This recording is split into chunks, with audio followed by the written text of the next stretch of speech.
Hi everyone, welcome to another card making tutorial, and for today we also have another Diwali card. As always, I start off with a card base. Now for the card base, this time I'm using a vertical notelet by CrafTangles. Now this is a vertical folding card as you can see, and it comes with a corresponding envelope. Now, as always, whatever products I use, they will always be linked below in the description of my video, so you can definitely check that out.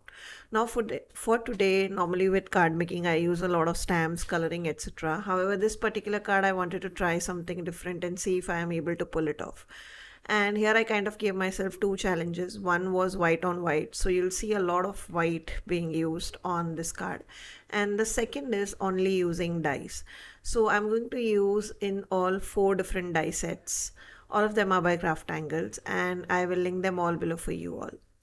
Now, the first one that I used was ornate borders, just to kind of create, that filigree pattern on top of the notelet. And then the next one that I'm using right now is stitched ovals. Now this is just to kind of create a frame. You could have gone with another different kind of cards, etc.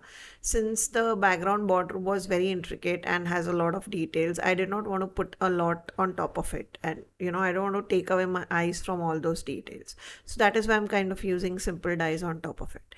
And then I'm using this another die, which is a layered diya die, and the background or the base layer is die cut using CraftAngles dual textured white, and on top of it I have used a gold mirror cardstock to kind of give it more intricate details just to highlight that diya shape.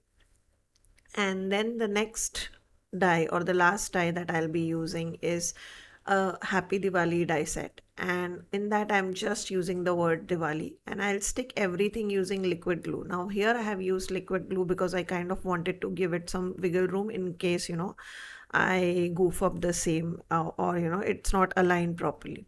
So that was the card for today, another clean and simple Diwali card. I hope you enjoyed today's tutorial. As always, I leave you with some pictures of the card that I made today, and I'll see you soon in my next tutorial. Till then guys, take care.